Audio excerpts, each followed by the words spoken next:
Hannah Hally, and welcome back to Icons of Influence, the series where we explore how influence is built, scaled, and sustained across business, culture, and leadership.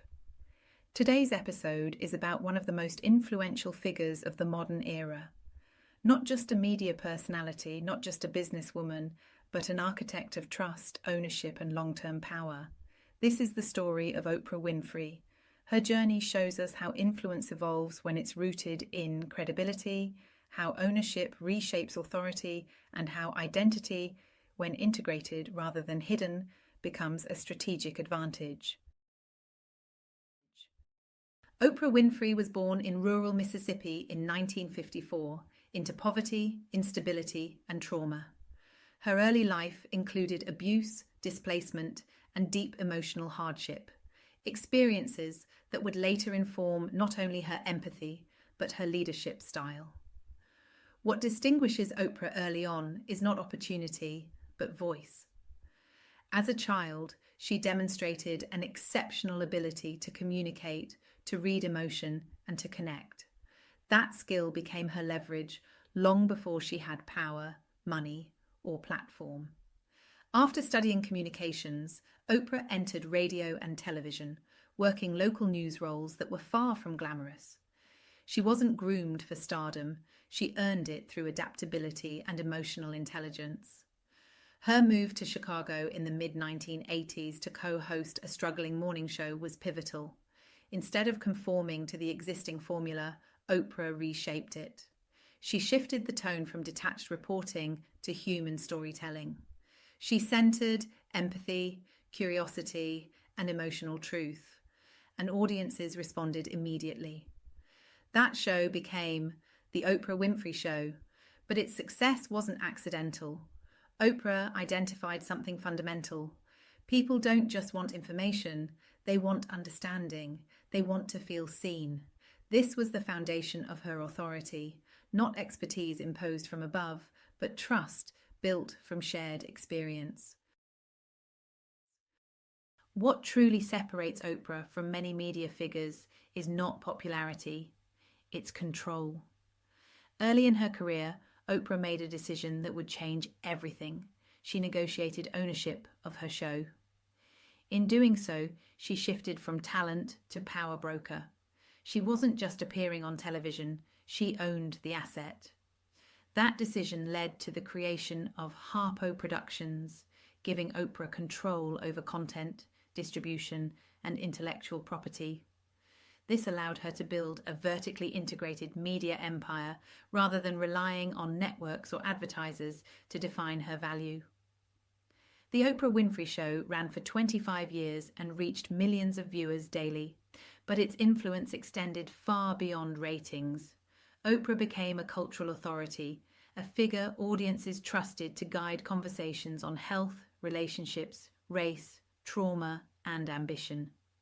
Her book club reshaped publishing economics. Titles featured became instant bestsellers, often transforming unknown authors into household names. Her endorsements moved markets. Her conversations shaped national dialogue. This wasn't hype-based influence. It was trust-based influence, the most durable form. Oprah understood something many miss. Attention is volatile, but trust compounds, and she protected that trust fiercely. As her influence matured, Oprah expanded with discipline. She didn't diversify randomly. She built an ecosystem. She launched O, the Oprah magazine, extending her voice into print. She invested in film and television projects that aligned with her values. She used her platform to elevate stories that might otherwise be ignored, particularly those centered on marginalized voices. The launch of the Oprah Winfrey Network marked another strategic shift.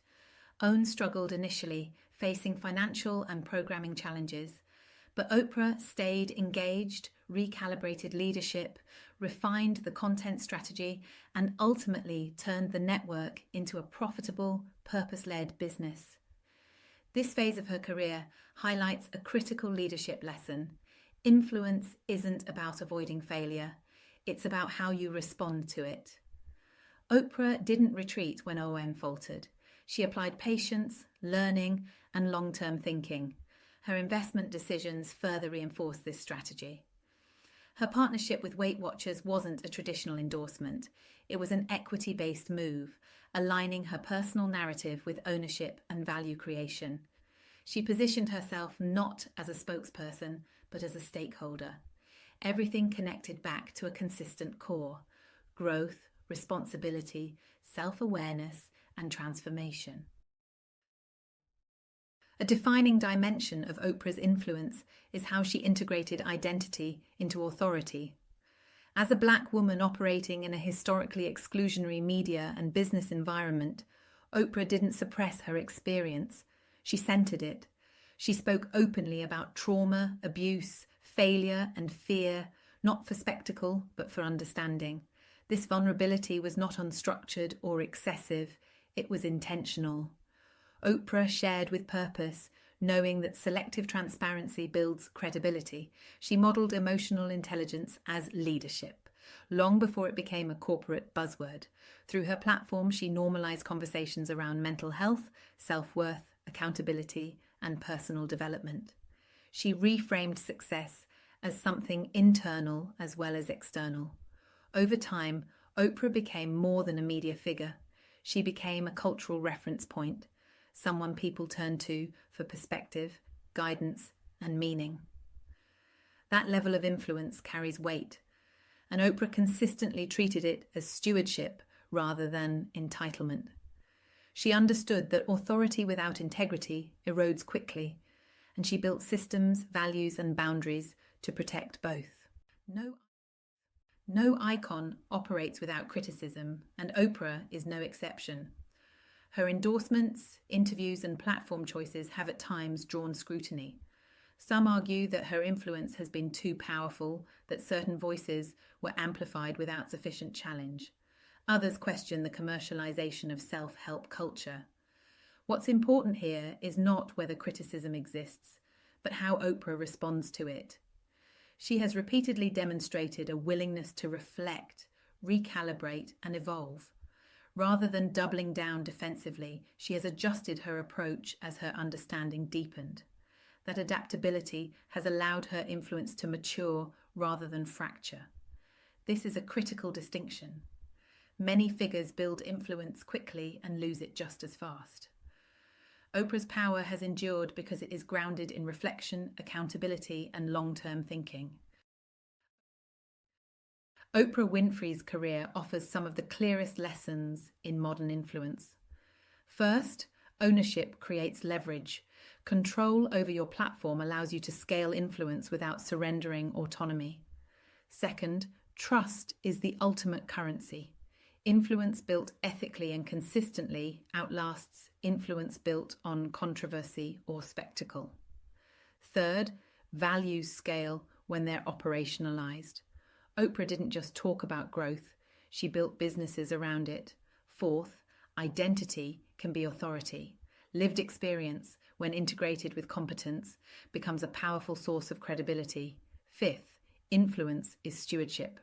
The most enduring leaders treat power as something to protect, not exploit.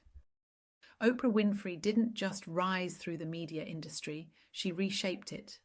She turned voice into ownership, vulnerability into authority, and visibility into long-term impact.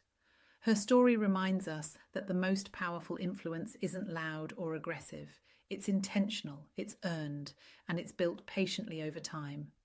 I'm Hannah Hally, and this was Icons of Influence. Until next time, build what you own, honor what you carry, and remember, real influence lasts because it's grounded in trust.